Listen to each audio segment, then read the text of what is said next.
Like, what are we doing? This is you need a sense of urgency. Okay? Yes. You need a sense of danger. Like, I'm in the zone where we both have access to 100 options and anyone can get murked. You're not new to this, all right? As much as you like to act like you're a noob, you're a couple of brain rewired scenarios away from like getting a top 8. So now the issue you're having in neutral is kind of why I keep telling you to use more range moves.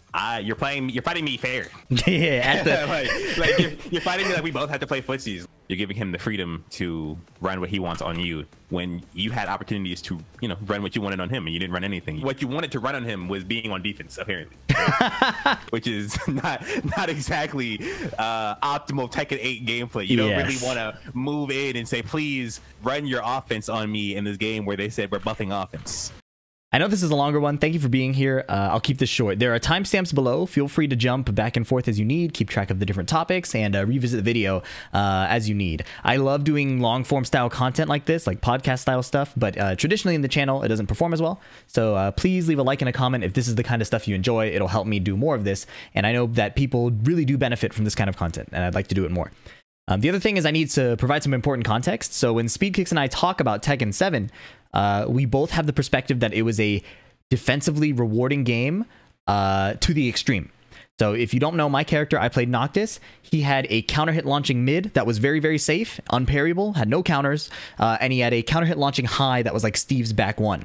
When you combine those tools with low parry, which in Tekken 7 gave a full combo, unlike in Tekken 8, you have a game that makes it really scary to attack. It makes it so that defending is actually one of the strongest positions to be in, because you could land counter hits and low parries. That's an important context for, again, when we talk about the difference between Tekken 7 and Tekken 8. Thanks for being here. Hope you enjoy. Even though I'm someone who coaches a lot of newer players, the learning process is never really over. I'm about to have a coaching session with Speedkicks, but earlier in the stream, he was actually giving me live feedback in the chat. And we were trying to understand why I struggle so much to play Lily, who is generally a pretty easy character to play. I think that's widely accepted that she's an easier character compared to some other characters. So this was the feedback I got. There are more notes here, but we're going to go over it once we're actually in the call, okay? He said, you play like you have an idea. You have an idea of something you want to do. But it needs to be faster than that. It needs to you be in the situation and you do a move, okay? If you're in range for a move, just do the move. Don't have the idea, try to space out into the range you need to do the move at, and then do the move, right? So the game is a lot more dynamic. It's a lot faster. There's not a lot of time to waste doing like dash blocks or move block, things like that. You know what I'm saying? So I'm going to call him right now, and we will troubleshoot my mistakes as a player. Even though I can understand a lot of things analytically, it's always good to get an extra perspective, and I think nobody's ever really done learning. So let's call Speedkicks.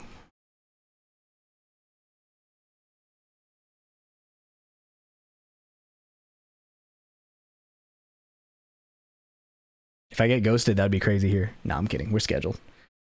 Some professional shit. You know what I'm saying? This dude called me. Hello. Hello. How's it going? Good, good, good. Chat, everybody, he sound good? Can you hear him? Yeah, am I here, chat? Mic test 1 2. You're all right. We're looking good. Sweet. Sweet. So okay. Before I called, I just reviewed the last thing we said, which is like I play like I have an idea, but ideally it's be in the situation and do the move, not be in the situation and then try and move to the range where I can execute my idea. Right. I imagine that people might not understand why that's the case, and like it probably made sense to me because we've talked about it for a while. But I guess is that something you need the gameplay to show to explain, or do you want to speak on that a bit? It's not something I don't think we need the gameplay for it. So when it's really funny because I worded it in a way that was like really, it was like, it was morning fun time watching the stream, right? Yes. But I guess I said you play like you have an idea, right? Yeah. The way to actually kind of explain that is you have things that you want to do in the moment. Yes. So you'll be fighting someone and you're like, hey, this guy is mashing. It would be great if I was range 0 and I could hit him with a move into a sidestep and then do that, right? So you try to get up there, you try to get up to range 0 and do that. You could do like down for 1 in the sidestep, right? you're completely ignoring the fact that like you're still playing the game, right? Like there's a whole game to play before you get to that state, before you can get to that range, that situation, right? Right. So you want to like create that situation. You want to try to force that situation. Yeah. And it goes with multiple things. It's like, oh, hey, I should do more 3+4. I'm going to back all the way up, regardless of what my opponent is doing right now, and I'm going to do that move, right? And that is throwing off your whole gameplay. You're right. When you're the way that I used to kind of describe Tekken to myself, right? Mm-hmm. So I could like get better at it. Was if I'm playing, it's a really high speed game of rock, paper, scissors with a lot of movement or with a lot of options, right? Yes. You have to constantly pay attention to what your opponent is doing. And then based off what you think they're going to do next, you hit the button to do the thing that counters what they do next, right? Yes. And there's nothing more than that. It gets real. It gets real. It can get complicated. The options can get complicated. Hey, this beats that. Risk reward, all that stuff. Maybe I do this here. Maybe I don't do this here. But the fundamental idea is do what works against what you think your opponent is about to do next, right? And so the mentality you need to have when you're playing is almost like a rhythm game. Yeah. Right. You know how with like a rhythm game, you look at the screen, you like Dance Dance Revolution, right? Yeah. The game is telling you which button to press next, and you based off what you see on the screen, you just hit the right button for the next thing. Right? Yeah. It's the same thing when you're playing Tekken, except instead of reading a map, like a beat map, you're reading a person. Okay. So that's all I'm thinking about. What's this dude about to do next? I hit the next button. And then I'm in a new situation. What is he about to do next? I hit my jab because I think he's gonna forward dash. Oh, hey, he forward dash. Now I'm +1. What is he about to do next? He's about to mash because he's bad. Now I'm gonna do a frame trap, and you just keep going from there. Okay. You should not be thinking like, oh, I really want to do this move if he does this thing like 5 interactions from now, right? Because you're losing focus on the next interaction. It's just the next interaction. Yes. Can't lose sight of everything that's happening just to execute that one thing that you're Yeah. So if it works out that way, right? It's not bad. It's not bad to have an idea. It's not bad to go, hey, I win at range 0. So I would like to be at range 0. But in order for that to happen, you would need something to, you would need to choose the options that counter what he's doing to get you to that range in the first place. Right. So now think, okay, now if he's going to backdash, you want to forward dash instead of waiting, I'm going to forward dash so I can get to the range that I want to be at to do the move I want to do. That's fine. But you set to play the game. Right. It's not dive head first because range 0 is good. Right. Yeah. You just keep flow stating and you keep predicting what they're going to do next. And then if you end up in that situation, you play your idea. Now, in general, I guess for people looking to, like, say, develop that skill, like this is a brand new thing they've never tried to do, play range 0. Would you say probably better in a long set or something like that, right? But it's worth hammering that over and over and over again. Say, like, I have no concept of even playing range 0. Should I just force it over and over again? Like, for me, it's a bit different because I played Tekken 7. I have like other experience, and I was playing a match where I was explicitly trying to win, right? Right. But if the objective is to acquire that new skill, right? Would you say it's better to grind that one thing? If you're playing to master a situation, then run it. Like when people are if someone's trying to improve their defense, I say turtle. Yeah. Right. If someone's trying to improve their offense, I say hit your buttons and stop trying to defend. Yeah. Right. Okay. You have to put yourself in those situations to get familiar with them. But you have the technical skill already. It was the mental thing that you can play Tekken. You're not new to this, all right? As much as you like to act like you're a noob, you're a couple of brain rewiring like scenarios away from like getting a top 8. So all right. The lived experience, we're in the weeds, but that's good to see. So after I left to go do my stuff, how did the games end up going? It was really good, actually. I felt like I was losing more to dips and focus than what the heck do I do? So it was making sense, I think. Yeah. And it helped not having, I think, Lily mirrors over and over, where I could explicitly be like, all right, I feel strong here. I could just do this. And then I naturally find myself in like a weaker position. Like I'm fighting Brian. I'm at the range. I just kind of do my thing. And then if I find myself up close, I'm like, great, beat him up. And it didn't feel like I got to get here ASAP. I think the mirror made it really weird Yeah. like fighting only other lilies. You know, it's interesting. The mirror leans more into what I just talked about. Okay. Because when you're in a mirror, you have to think even less about situations, right? Yeah. So like when I'm choosing my options to be whatever against the other dude, I'm thinking about like, you know, you think about the risk reward and like the situation you'll end up in, right? So like there's sometimes where it's like, hey, I want to hold this range when I, you know, against this character. So because it makes my character stronger than his here, right? Right. In a mirror match, that's not the case. Right. So in a mirror match, you really are just flow state, rock, paper, scissors the whole time. Yeah. A lot more flow state RPS than like strategic decisions. Yeah, because there's no strategic like advantage in a mirror. You know, there's no hey, if I keep doing this, the risk rewards is my favor. If you keep doing that, you're in the same exact situation with the same exact options, and everything he does, like everything you have access to, he has access to. So like just make your read over and over. It help you get your dub in the mirror. Yeah. All right, that makes a lot of sense. The next question I guess I had is, it made more sense once we talked about it over chat and over text, but I thought it'd be cool to have like a clean through line of talking about that Raigeki 9 match where you were like, dash block is a losing choice here.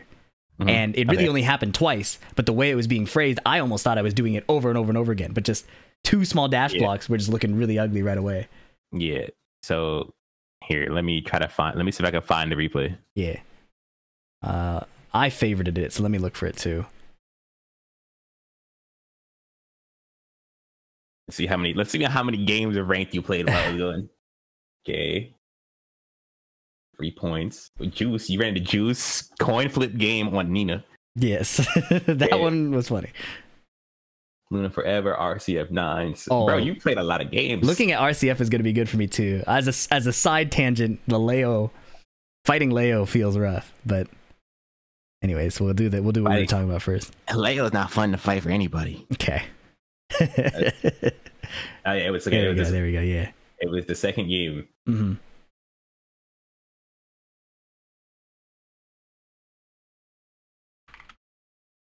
It was second game, I think 3rd round or 4th round. It was after you won the first 2 rounds. I won the first 2 rounds, and then you started trolling. Actually, that's the reason. So let's look at this, right? Because I told you to look at like the difference in your gameplay. Yeah. Okay. So let me hide the frame data stuff. Yeah. Oh my god. There's so much HUD. Okay. Alright, look. So immediate timing forward 3, sidewalk left, down for 1, forward 3, no hesitation. You know what I mean? Dash in, 4, forward 3, you're in there, right? Yeah. Look at him. Dash up, down 3 immediately. Look at this. You beat his ass. There's no other way to phrase that, right? Yeah. Okay, round 2, forward 4, immediate. You know, that right there is a little troll. You got hit. Count your lucky blessings, man. Okay. Okay, moving back. He's doing the same thing. Okay, 3 + 4. You can even look at what went wrong there, right? Yeah. Like, you can count the number of frames I was jiggling around, not doing like what are we doing? Listen, you need a sense of urgency. Okay, you need a sense of danger. Like, I'm in the danger zone. I'm in the zone where we both have access to 100 options and anyone can get murked. And I chose down, up, down, left, right, A, B, start.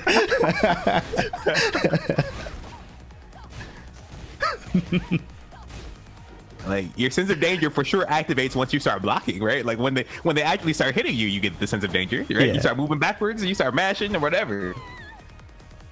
Okay. Round 3. Fight.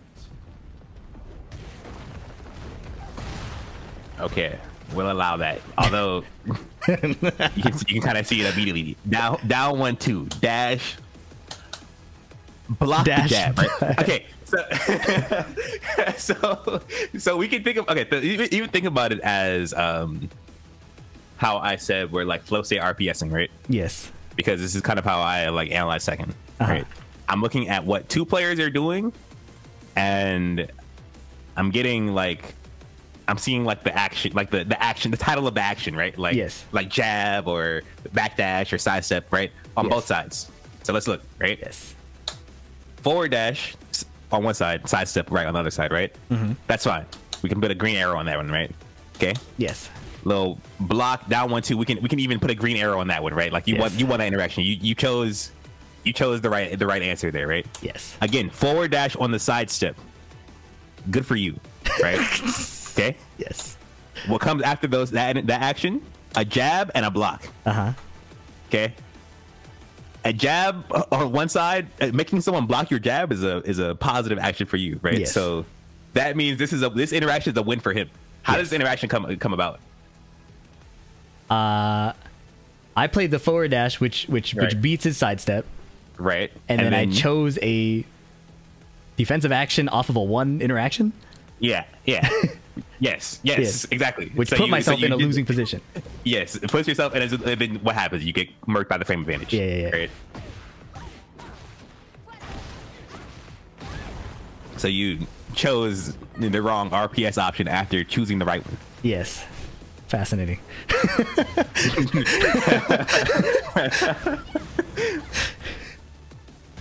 Yeah. And we're gonna call this an attempted dash block, I think. Yeah. Forward dash. Oh, you tried it down 3. Okay, that's respectable. If you get dash, you get kept out. That's fine. Yeah. That's just a bad read.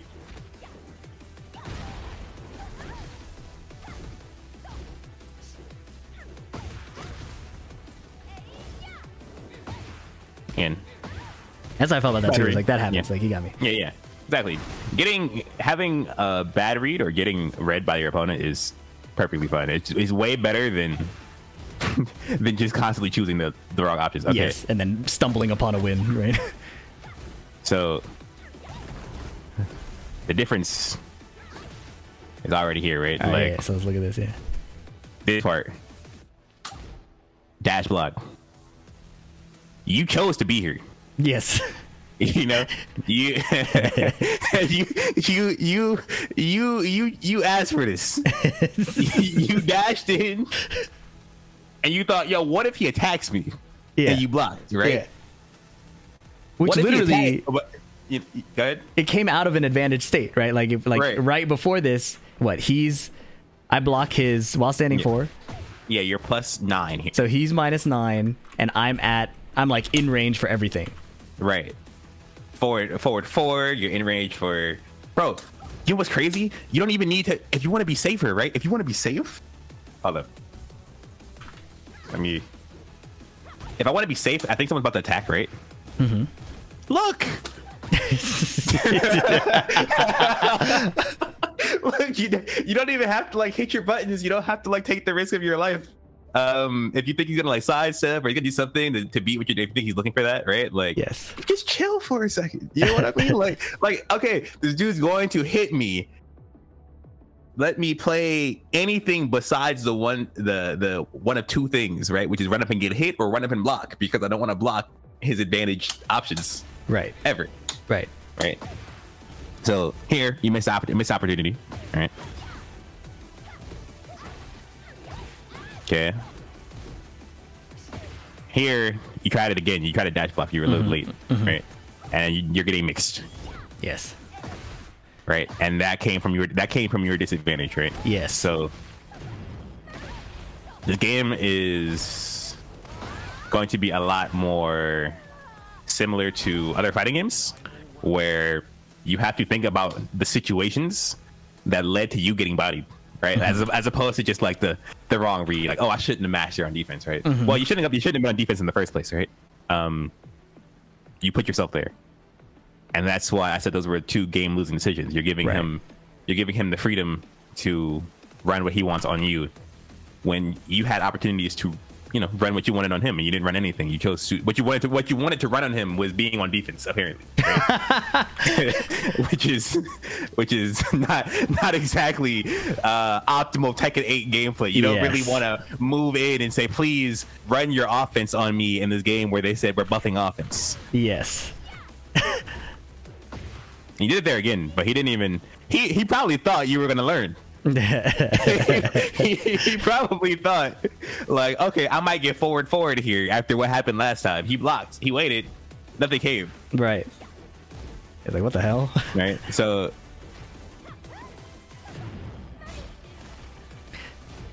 if you think he's gonna block, you can dash up and hit him. If you think he's gonna mash, you can wait for the whiff. If you think he's gonna mash, you can counter hit him. You can do whatever option you want. The counter hit has its implications where maybe he can side. I don't know if Lily can sidewalk the forward 4 at that range, at that frame advantage, but you know, there's different styles of play for dealing with this stuff. So something as innocuous as blocking a jab is a remarkable enough disadvantage to lead to bad situations down the road. And we should, even, it might not seem like a big deal, it definitely mattered. Yeah, it definitely mattered. It's not about what is losing your health immediately, right? It's not about like, oh, I didn't die for this. Like, you lost the game for that, right? You lost the potential of your own winning situations, and you also put yourself at a situation in a situation where everything you do is kind of losing, right? You're putting yourself at his advantage, and then he's turning that advantage into a 1 game. So not only does he have advantage, which is, you know, objective from the frames, and but also I'm giving up an attacking window, which in this game is what we want to be exploiting as much as possible. You're not only giving him the winning position, you're also giving up on your winning positions, which means it is making the game harder on you. Yeah. You cannot play the game entirely from your opponent's winning positions and hope to win. This is not Tekken 7. Yes, that is a big one. It's like I have the driver's seat for a moment. Don't just like, all right, you got it. Go ahead. go ahead, do some stuff. I'm gonna try to find a timing, a counter hit timing. You don't have Noctis up forward 1. You don't have Noctis forward 1+2. You don't have the Noctis backdash, right? Like, you don't have the low parry. You have when given control of the game, you got to turn that into a dub. Yes, that is really cool to think about. Yeah. An attacking opportunity is a winning opportunity, and surrendering that is inherently losing. Right. That's where the game gets interesting, because everyone has different ideas of how they would like to turn those attacking opportunities into winning opportunities, and then you have to tailor that to how your opponent is defending. You have to choose what you like to choose against a certain type of defense, all that. But it comes from recognizing that you have to make something out of the opportunities you're given. Yeah. Huh. And I think you alluded to it briefly, but this is usually how most fighting games work, just not how Tekken 7 worked, because defending was such a powerful position to be from. Bro, if I go down my Google, my old Google Doc notes, right, there's going to be something where I'm confused. There's notes where I'm confused about why my opponents are avoiding interactions with me and I'm losing. Because I'm like, I'm getting to the advantage position, but then they're making these, like, they're ignoring everything and it doesn't really matter, but then sometimes they make a decision, so I think the risk reward isn't in my favor, even though I'm I was confused about that. and so now we're being reset kind of to how I learned how to play Street Fighter, right? How I play Tekken Tag 2, Street Fighter 4, any Street Fighter really. Whenever I play Street Fighter, it comes with there's different rules, different mechanics, but the idea is always the same. Don't get put in the situation, right? The game is significantly less. Street Fighter causes a lot of rage, right? And part of it feels like it feels less fair than Tekken. I don't know if that's like the word, right? But if you are losing in Street Fighter, it will genuinely feel like there was nothing I could have done. And the reason for that is because you get put in situations where there's nothing you could do. The answer to the situation was don't get put in the situation. So you have to retrace back to where you lost, where you got put in that situation. And that's where the neutral and the footsies comes into play. And that's kind of how Tekken works. What I liked about Tekken was that Tekken gave you options even when you got put in losing situations. Right. So you can get put at a disadvantage and you still have the option of sidestep, low blocks, low parries. It's not before outside Tekken 7, right? That situation was not favorable for the defender. Right. So it was like, if you're on defense, you should still be losing, but you have options. Right. You're not totally checkmated and like, well, Yeah, exactly. The attacker has advantage because that's his reward for winning neutral, but you can make a play. Yeah. Yeah, I think the clip you showed me was something like Malgu running Laws running 3 over and over and over again, right? And he's like -6 or whatever the actual frame is, right? Like over and over and over again. But then he can still play a step and make a read. It's just really not favorable. Yeah, it's still a read, right? Yeah. So we're twisting the game into our advantage as much as possible, and we're trying to turn that advantage into a dub. And you have to recognize kind of both of those things. You need to either be looking for the advantage or looking to make the play off of what you have. Mm-hmm. So what was this other replay you said you wanted me to see? Oh, the Leo games. Yeah. This is a funny character. I feel like my understanding of the matchup so far, after all this experience of losing, is I need, like, if I try to joust at range, they are just better, right? Right. So my best bet is to play fast and up close, and just don't die while I try to do that. Okay. So let's see.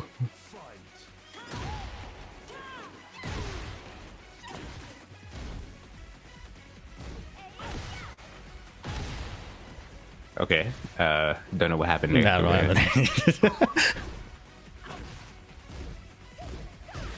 I figure Leo is hard to get the big reward moves off if I'm doing fast, except for that. Okay, you have to move. Yeah.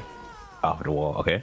A lot going on in your head right now. I'm sure you're screaming. You're thinking about not dash blocking. Right. You're fighting Leo. And that's the big one. Yeah, it's like, okay, I don't want to dash block at all costs. Of any action I'm gonna take, it is not forward, back. Okay, that's fine. Now, what's interesting about Leo is that blocking isn't always the worst option against Leo, because the advantage positions from this character are not that scary. Okay. But as there's a balance to everything, right? I'm not telling you to go full Tekken 7 mode and just block. Yes. But they throw a lot of different attacks, a lot of different ranges. Yes.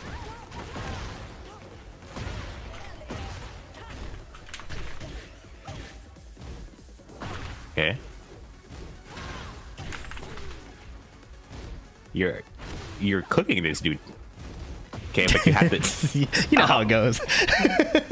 Wait, what happened here? Okay, wait. All right, so you get sidewalked to the wall.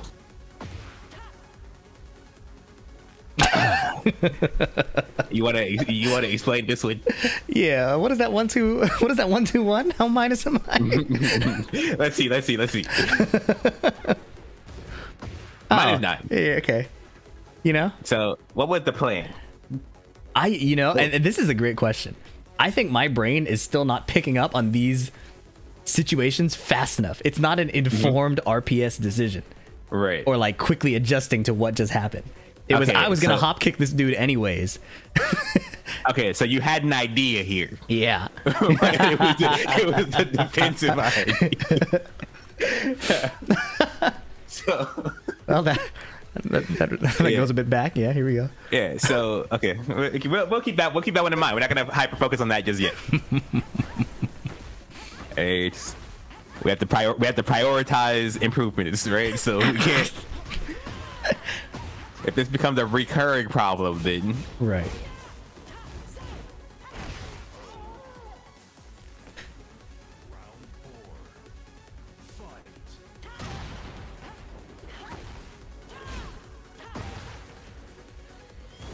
Yep. That was a hop kick. All right.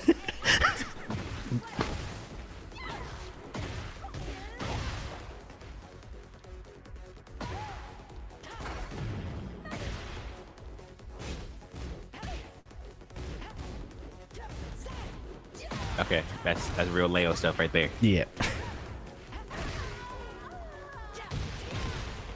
Final round. Fight.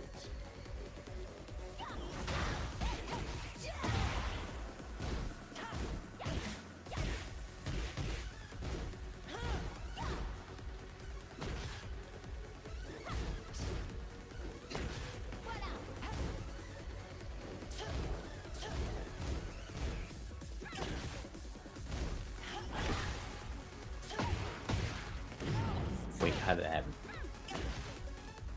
Forward, forward. Forward, forward. Dash forward. Back. And then dash forward. Die. Yeah.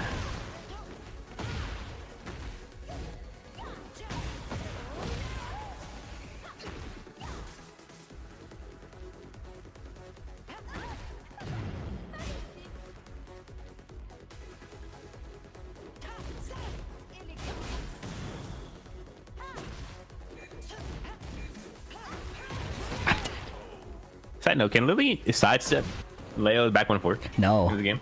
No? Yeah. Oh. On Noctis I could, but I can't do it. Oh, that's rough. It is. It's really rough. That's new to me. It's a whole different matchup when you can't do that. I know. Okay. Just to go right or do backswing. Get ready for the next battle. Okay. That's good to know. Thank you, chat. I kept trying to go left. I was doing the step Shout out left to the block. chat, bro. Yeah. We'll have to hit the lab on that one. I swear to God I tried right. I'm just ass. That is unfortunate. I think all the hop kicks from game 1 look like this happened first. Like the hell sweep, like the trauma of my 1-2 getting hell swept. Or down forward 2+3. Okay. Back to the wall. Try to catch him with have a tracking move. Could be moving off the wall. Okay, sidestep to realign. Yes. Back hits to the wall. That was crazy. Yeah. So back to the wall against Leo, you gotta get moving, bro. I don't know what else to say. You know, that one you gotta start stepping off the wall. Yes.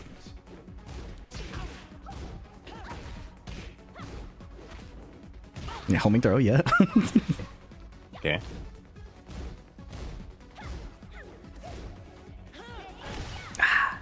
Okay. Slight whip punish.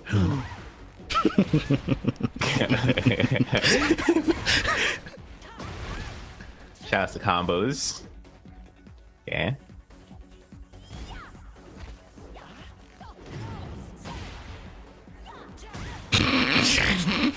Aye.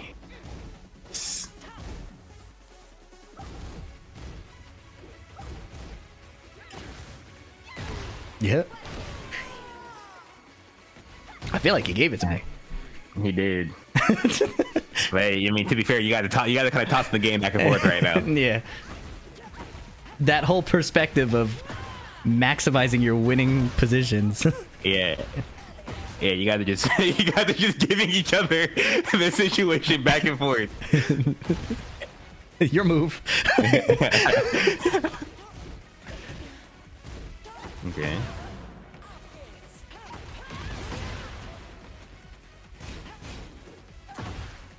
Hop kick.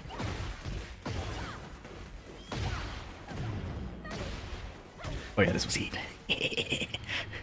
Nice. Can I go to the? Yeah. Wait, was that 3? That I was think so. Yeah, 3. Nope. See, mathematical diff.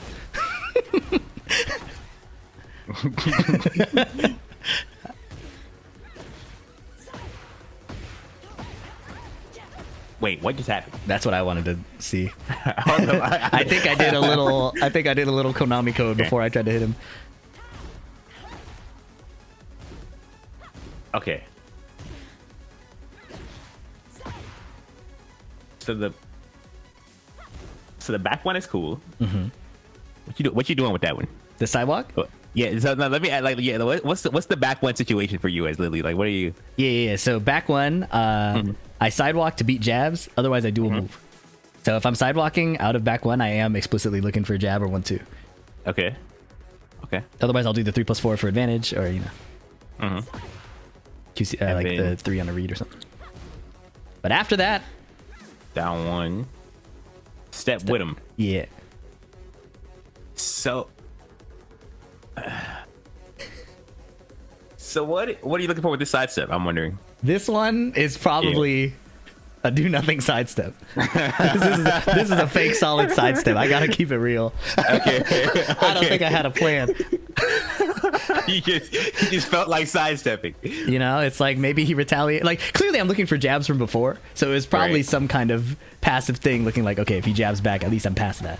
Right. But not accounting for what would happen after. Yeah.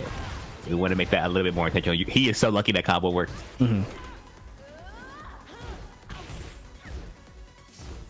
Okay.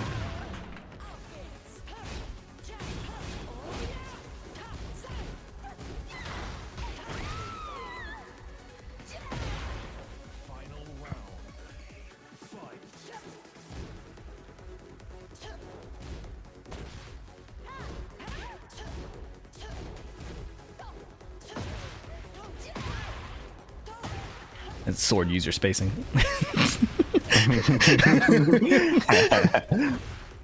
Ah.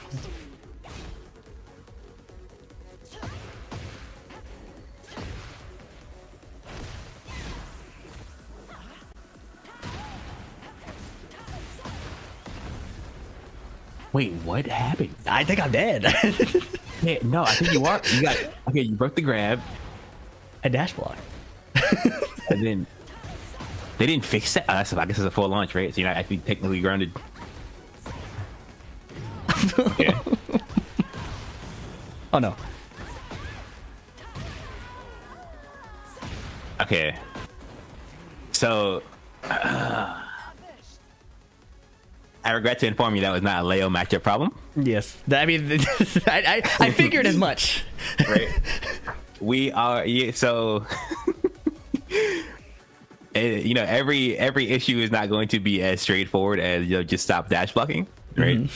A lot of the times these games at this level are decided by who is better more consistently at the small things, right? Yeah. So those small things we looked over, like you kind of sidestepping for no reason, or you not getting off the wall in certain situations, or you not are you hop kicking when you're back to the wall like that, right? Like these small things add up. You lost 2-3, you know?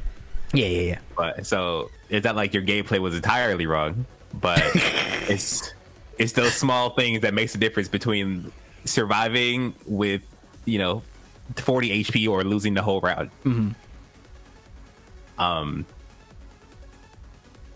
Off of that one, there's nothing I can tell you besides just be a little bit more aware of the situations you're in. Yeah. Right? Like you have to balance making the decision around your opponent with making the decision around the game state. Right? Oh, Some things take priority, right? Like if my back is to the wall and the other guy is standing there, yes, I could hit him with my 17 damage low. Or I could try to get my back out of this wall, right? The changing the situation is a bit more rewarding than getting that extra health. Yeah. Right? Yeah. So it's things like that that start to add up. This changing the situation, and like, you know, from death to not death is pretty huge. Right. Not just like, great, I won the next interaction, but how can I set myself up for success? Right. For the remainder of the round. Right. Yeah. And so goes back to what I said about seeing like two actions, right? Like the way like you analyze with the rock paper scissors stuff. You can still think about it as winning the interaction. If my back is to the wall and the other guy is standing there and I sidewalk, in my mind I'm seeing like a green check mark. You know, like success. Like that was a one interaction, the same way that, you know, rock beats scissors. That sidestep beat that sand block because now I'm out of that negative situation. Yeah. Right. So things that both get you health and get you to a better situation, those things are going to that's going to be like, you can consider those winning interactions. That's pretty sick.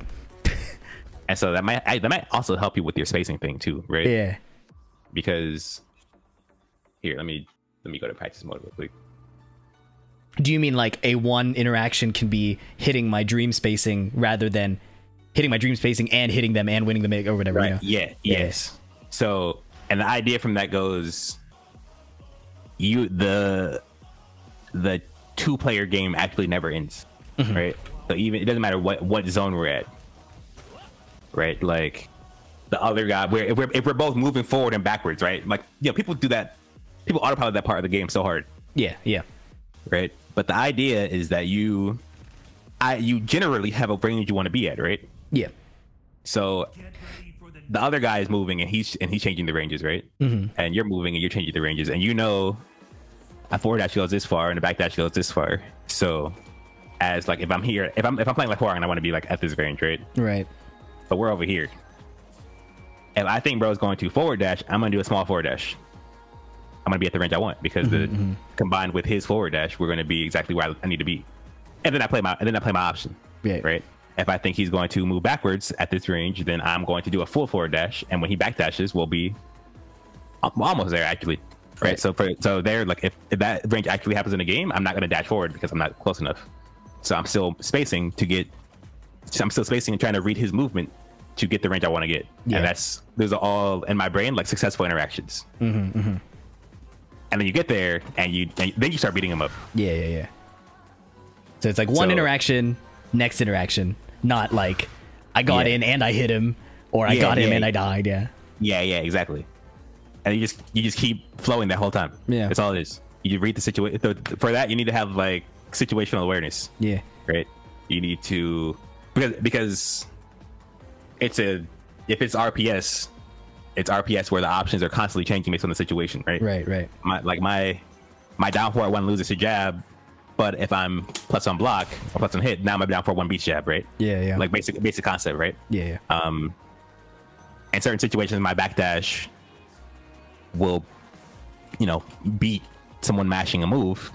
In other situations, me backdashing is the wrong rock paper scissors option because I'm too close, and now I'm get frame disadvantaged. Right? I should have attacked instead. So, in order to constantly keep up with how the way the options change with each other, you have to pay attention to the situation. You have to pay attention to the spacing and the frame situation. Those are the most important things. And then the wall position, obviously. Yeah. So you just keep that in mind, and then you just keep flow stating the next decision. Like, oh, he's about to do this. And if your situational awareness is there, whatever this is, you know the counter to it. Right. Getting my brain in a position to perceive what's happening first, and then I feel like the decision making will get easier as I just have my attention on all of those things, right? Like, exactly. It's hard to guess in the dark. Yeah. So the issue that some people have when they first start off too much is that they focus too much on the other guy, what the other guy is doing. Yeah. They're not thinking about the situation at all. That's how you end up like a... Never mind. I feel like I knew what you were going to say. Yes. We both know many players who... from a place far away. Over there. Right. They focus on the player more than the situation. Right, like pure Yomi rather than... setting up advantageous game states where you don't even have to make a read, right? It's like right. And then over here we'll have the opposite problem. In NA, in NA we'll have players that aren't focusing on what the opponent's doing at all. They're trying to play like a one-player game. They're trying to play like a speed run. Right. And that's bad too. You have to find the balance of, okay, I'm keeping aware of the situation, but my decisions are directly based on what I think my opponent is going to do in the situation. Right. That's how you get it. Yeah, that's the fun part of Tekken. Yeah.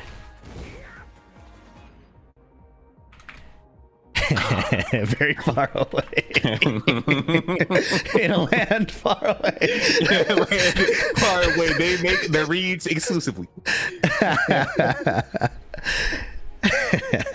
Yes. Yeah. Okay. So you got it, right? Yeah, you get that. Okay, you're really comfortable with that. Trying to think, is there anything else that stood out, or if you have any questions, like let me know. I think it was cool it's revisiting the dash block concept, but like we did that whole discussion operating on the assumption that this is what defines a one interaction, or this is a one interaction, this is a one interaction. I think that'd be cool to lay out, not just for chat but for my memory loss, so we talked about, like, we had this discussion back in Tekken 7 where like forward dash counters backdash, right? Or forward dash countering sidestep. Right. Why specifically is that? The forward dash specifically? Like, why does that do it? Yeah. So that is a really like abstract part of this game. Yeah. Because inherently, right? We're both in the same situation. It's neutral. Right. it's a neutral situation where we both can press our button, right? Like let's say even if I put the Lily bot on this, right? Yeah. Like nothing, there's nothing that says I inherently have an advantage here. Right. But the reason it works out so that I have an advantage here is because my opponent is looking to defend against what I'm doing and I'm looking to attack. Right. So there's like the concept of like having the initiative, right? I created the situation so I can react faster to what's going on. Right. It's the same way that if you were defending in Tekken 7, you would, and someone like did a move and they try to sidestep and do an attack, you would sidestep Magic 4. Right, you would just do it. Right, because you created that situation, so you had the advantage of knowing the situation beforehand. So you can move first. You can make the more informed decision on the situation. Right. So that concept is pretty interesting to me because it's not so straightforward, right? You have to kind of understand the mindset your opponent's in. Yeah. Because some people are sidestep mashing. They're just doing it. Like, they're on defense. They're not looking to react to you at all. Yes. Right? Yes. And so in that situation, I don't even try to realign with them. Right. Or if I do, it's because I'm going to catch the sidestep mash. I'm going to do that, or I'm going to do a homing move because I know they're going to do it. Right. But it's specifically when they're trying to move and they are still looking to be on the reactive side where your realign is in your favor. So a better way to frame it is probably backdash block or sidestep block is countered by forward dash. Or backdash defensive option rather than backdash mash. Oh, well, see, that's the thing, right? So I still can do dash forward and counter hit someone to try to sidestep mash. And I do that a lot. Yeah. Right. So it's still the fact that I'm attacking with the intent, or I'm dashing with the intent of countering what they do next. It just gives me that I knew that we were going to be realigned, and they did not know we were going to be realigned. That's all it is. That's the advantage. Okay. Yeah. That's fascinating. yeah. That's the fun stuff. This game gets real nerdy in situations like that. Yeah. And then when both people know and you have forward dash into nothing, but they backdashed or sidestepped into nothing, and I always thought that was the coolest part. Is people moving around, but I guess I came from the game where that was kind of just what you just did with a lot less intent, right?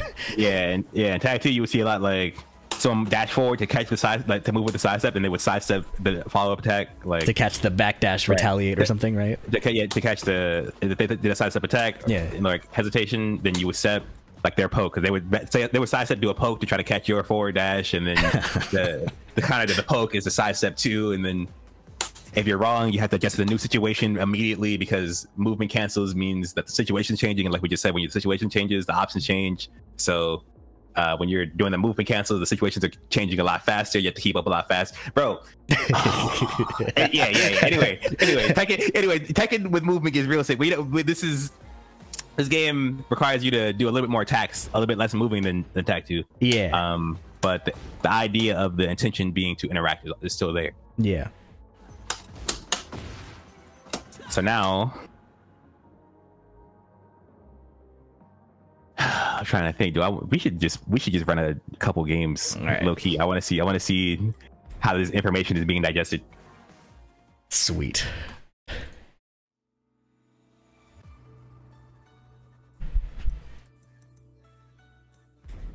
Decide if I should play Horang or Dragunov. Jesus, there's like but it was cool. Like there's objective advantage. Like this is simply better from the frames, from the spacing, from the wall position, and then there's I have this slight mental speed advantage because I made the decision. It was something like a mix up, or it was something like I can't remember the discourse, but it's something like a 50-50 is still in the attacker's favor because they are dictating the mix up, right? They're dictating the attack, both not just timing, but like literally they're like they knew it was going to happen at this time. Yeah, exactly. Right?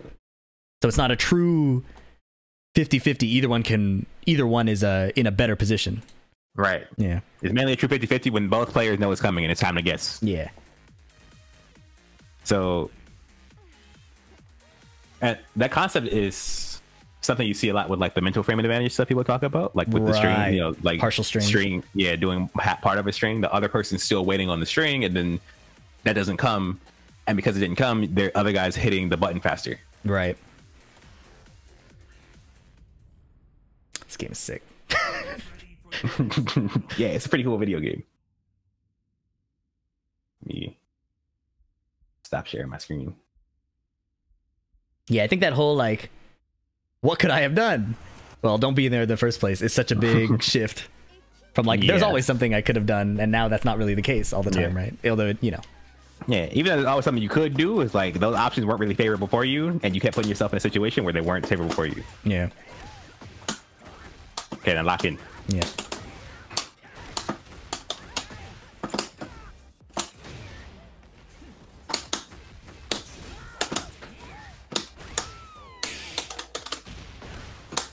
Pro my combo.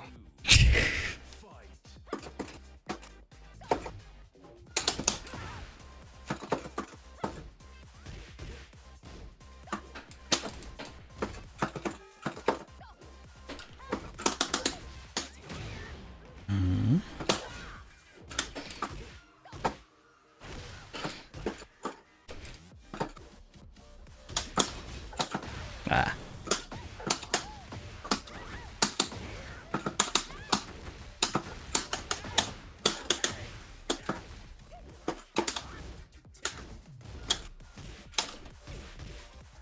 Oh, I didn't have the HP.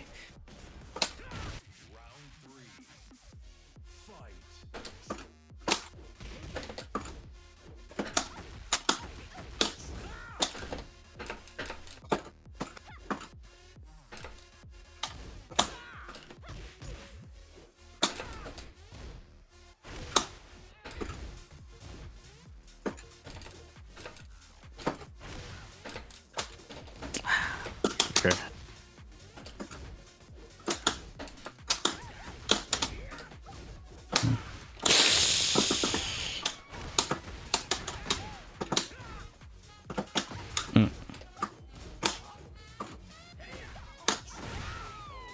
Okay. So now the issue you're having in neutral is kind of why I keep telling you to use more range moves. You're fighting me fair. Yeah. you're fighting me like we both have to play footsies. Like I'm Horong, right? I have a range disadvantage against your character, so you don't have to reduce the time where you can put a hitbox on the screen by moving forward so much if you do a longer range move. Right. Right. I can't contest the longer range moves as quickly.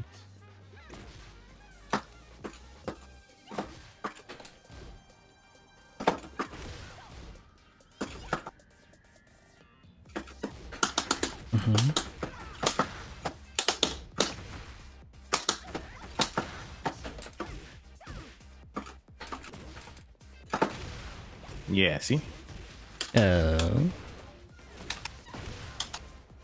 See, I have to, so in those ranges, I have to wait on your hitbox, which means you have that advantage we were talking about. Yeah. And unless you find the DF2 or something, then I'm chilling. Yeah. I have to risk my life to challenge it, and that happens, see? Safe.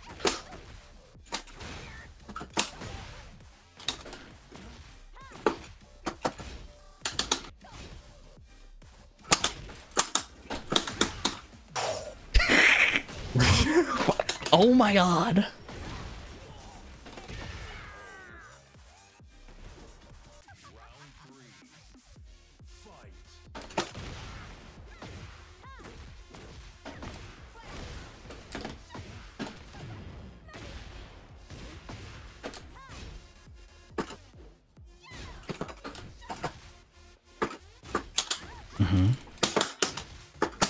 I'm in a shitty situation.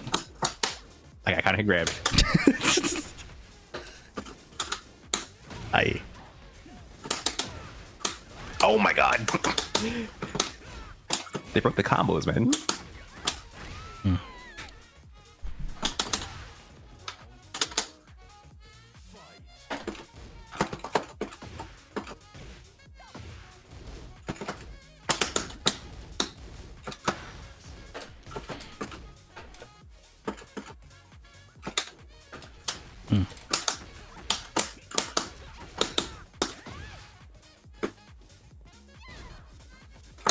Aye.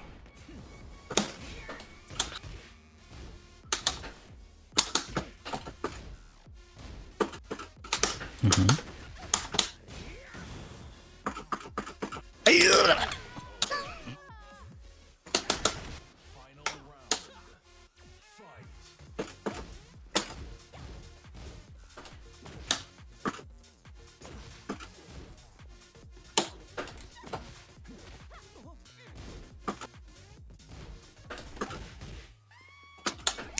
Good try.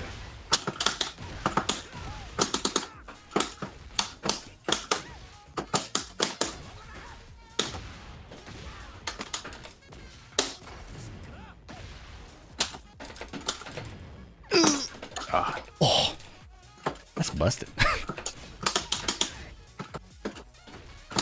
I got hit. See, and this is already harder for me than it was last time we played.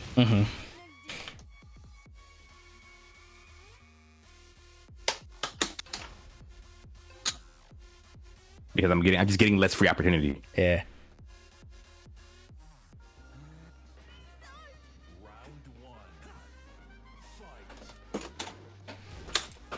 Oop. Oop. Cut back forward. All right, back through.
Oh my god. Okay, this is literally gameplay now.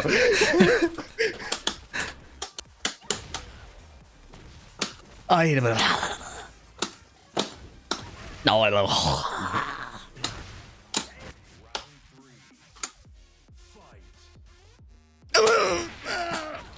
Ah, it's okay, I messed up.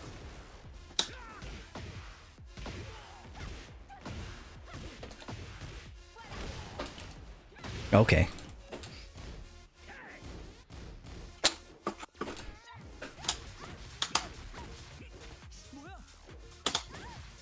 Oh no. Oh no. I combo. Okay. But you see the difference. Yeah. Right. Yeah. You're standing at a range where I might whiff, or you're hitting me. It's one or the other. All right? Like you're not running up and like letting me like do horror and stuff on you. Yeah, like, yeah. Before. So now I actually have to work. I have to either move forward to hit you, which means risking running into your range moves, or I have to do that. Yeah. Which is still more in my favor as if I'm not being dumb about it. Yeah.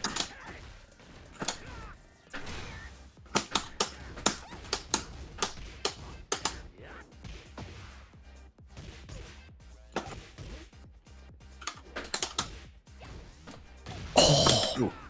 You're in the wrong combo there. I'm washed. Oh my god, I almost died for that. I did die for that. Deep burst is so good.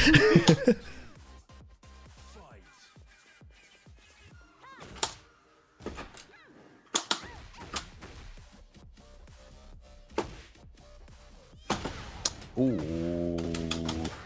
Caught my down for it too.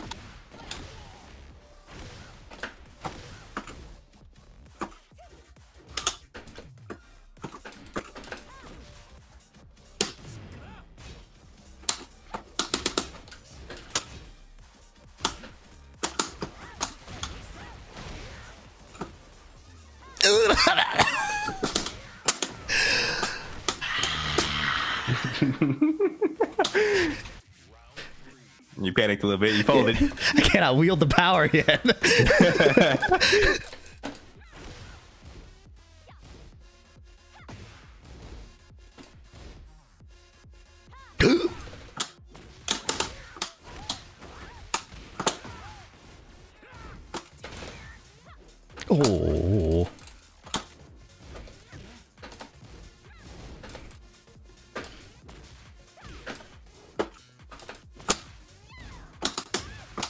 See, so I took damage there, but situation changed. Yeah. Yeah.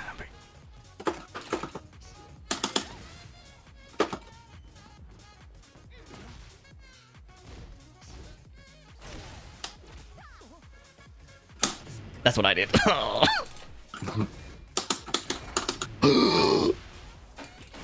Oh, I'm my actually, I imagine that for sure. Okay, yeah. So, so what I felt was really working was I gave myself green check marks on pinning you to the wall. Yeah. And that took the load off of, well, I gotta get in and hit him. Yeah, there you go. Yeah. Right. So it's yeah. There's more than just getting a couple of poke damage hits until the other guy dies, right? You have to keep in mind the situation, try to get the situation in your favor, right? That's what people that's lucky what's got people mad about the top tiers in this game, right? It's so easy to get to an advantage situation with Dragunov or with like Reyna, right? Like even Azucena, right? You just do the running move, and whether they backdash, whether they forward dash, whether they do a keep out move, the running move is probably gonna beat it. Yeah. Right? And so and now I'm at an advantage position and you're dying. Yeah. So that's generally getting to that advantage position is generally what the goal of the game is. And then the consequences of that is that you win. Yeah. You focus on getting to the advantage position, and then you just start seeing easy reads, easy damage hits, and it's like, oh hey, look, well now I'm good. Yeah. I think what made it so confusing at first when we first played is you were the only person I'm fighting who will just concede that advantage in neutral. Right? Like I'm just gonna make you put the burden on me to attack without dying. Right, which never happens. So yeah, everybody's trying to fight Lily back, and so you can just kind of do your thing, and kind of get the dubs. But if I'm playing, I'm gonna try to play a little bit optimal against how the matchup goes, right? And I do have to respect that range advantage when I'm playing that matchup. And now my attention can be on that too. It's like, well, if they're not respecting my advantage, I get HP, and if I can't just win HP for free off of that disrespect, I can always play wall. I can always play positional, and that's probably why infinites are so annoying in this game, right? Like, well, at least that's what I hear. I remember Glaciating specifically complaining about it a lot. Yeah, the game turns back into 7 where it's like I can't really force someone who's not thinking too much into a bad spot. So it's it gets a little rough, but it's still doable. It's just you have to be a little bit cleaner. It's more chances to lose someone who was thinking a little bit less than you on the infinite stage. Yeah. And then I guess just to complete the idea, I was green check marking myself on well, I got his back to the wall, so now he can't really run away as much. Now he's constantly in my death range, and I get whiff punish advantage, and I no longer have to be afraid of whiffing. Right. Yes, but, and that's the advantage of the back of the wall. Yeah, but you would play sidestep blocks, and I didn't realize that until game 4. I was like, okay, he's not even trying to win from this back to the wall position. It's get out of there and create a better risk reward than like, all right, this is the time to fight. Unless it was last hit HP, or like there was a situation where like you couldn't afford to take another few down threes or something, right? Like and when you're doing this, the whole time you're doing this, you get to see when your opponent is overextending with predictable counters to what you're doing to escape the situation. Because you're playing the situation, you'll see when they're trying to just like exploit what you're doing. Yeah. And then you're like, okay, you're gonna run up and hit me while I'm sidestepping off the wall. Like, okay, cool. Next time you're turn down for it too, right? That's fine. I can take those. So like I said, I can take damage while getting hit or while trying to get off the wall. That's fine. Yeah. And I'm getting information about how you're playing those situations, which is nice. Right. As you're overextending. Which is really good. You're creating a better game state and getting that player info. Wow. Yes. All right. So to sum it up, because we're a bit over, and I appreciate the time. There are many things I can work on, but the two balancing that game state decision making versus opponent decision making, right? So like against the Leo, it was hop kicking with back to the wall. Maybe we can just get off the wall. I know the low is scary. I know it might come, but yeah, improve the game state and still collect data on the opponent, and then running with my advantage state rather than surrendering it, right? When in advantage, like play it. Yeah. Don't just give it. Don't just pass the baton. Yeah. Don't just be like, all right, here we go. I'm here. Now, we made goodbye. you gotta actually hit your buttons a little bit. Like, Okay. And that gets easier when you get more comfortable with your advantage states, like understanding what advantage state is. Right? Yeah. It feels like I can trust my plus whatever. Like this is really my chance to play the game, not like before where like I'm +8, great, I get to defend.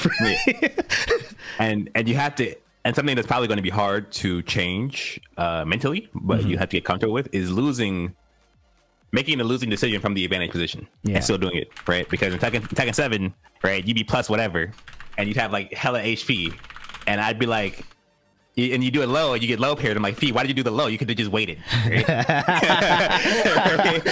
Right? That is the complete opposite of this game. Now you're not gonna get low paired. By going for the low is not giving your opponent a game winning opportunity. Right? You play your advantage positions. Yes, the concept is the same. It's just what is defined as a winning decision is no longer do nothing. It is actually hit them, go for it. It's hit them, and if you are wrong, you're wrong. That's fine. It's better to be wrong from an advantage position than to be wrong from a disadvantage position. Yes. The numbers will end up in our favor, right? Yeah. It's like poker. You play your winning hands. Yeah. That's pretty sick. Thanks, bro. That was pretty cool. Dude. I'm going to head out so I can get ready for my next session. Yep. Just tell you stream. I said, what's up or whatever. How that happened. Oh wait, I'm still on stream. I'm trolling. Yeah. I completely forgot we were on stream. I'm not gonna lie. It turned into like a personal call. You know what I mean? That was funny because we could have gone off. Look, see, I'm real brand safe. Yeah, we're just good people, We don't talk trash about the land far away. All right, peace out, bro. Peace out, man. All right, yeah. So even as someone who's competed very seriously, there's so much to learn. And being able to conceptualize things that I can help beginners and newer players with does not at all guarantee that I can analyze the new game and apply it to myself, right? So, quick review. We talked about a lot. This is the other thing. One thing. So what I can improve. This is probably why you guys are here, right? Don't tunnel on the idea I want to execute. Continue playing the other parts of the game, right? There's still a burden. I can't just say range 1 is where I win and run in head first. I still have to manage the other parts, like don't get kept out, continue whiff punishing, continue block punishing while trying to get to that happy range. Balancing my decision making between my opponent and the game state. Before, I was a heavy game state player. And now I have to keep track of my opponent's stuff and the game state and get good at tracking both at the same time, right? So like when I fought Speed in that last set, it was like, how can I can't just keep running in and trying to hit him for free because he'll get my timing. Instead, I took winning game state positions, which is just push him to the wall, push him to the wall, push him to the wall. And then when he's forced to sidestep off the wall, I can get HP there. But that's very high level. Like, I don't think many people are going to play like that. So if they're disrespecting my character advantage, then I can just hit them. When I'm in an advantage state, like plus frames, plus frames, realign, don't just pass the baton, right? That's all to say, when I'm plus frames realign, don't do Konami codes, right? Don't move for no reason. All my movements should be intentional. It should be built to counter an option or counter an expected option, right? But there's no reason to sidestep if I don't actually think they're going to jab me. And then getting comfortable making a losing decision from the winning state. If I play the advantage and I'm wrong, that's fine. But if I keep giving up, because I'll get better at making these decisions. And statistically, it'll be in my favor. But if I always just give up my positional advantage or my game state advantage, and choose not to play, then I am going to constantly miss opportunities without learning more. What even is a losing decision from winning state? Oh, I'm like plus 10. I go for a hell sweep and they block it. That happens, you know? Would I only sidestep on jabs? I mean, Brian. I'm not sure. Rather than give a half-assed answer, I'm just going to say I'm not sure right now. And then there's this cool discussion about forward dashing and stuff like that. Really cool session. Hopefully it makes sense that like people, even though I can analyze and teach and stuff like that, I still need coaching. I still need checks and balances on my decision-making process and how I analyze and how I come to conclusions. So that was a really cool session. Hopefully YouTube enjoys that.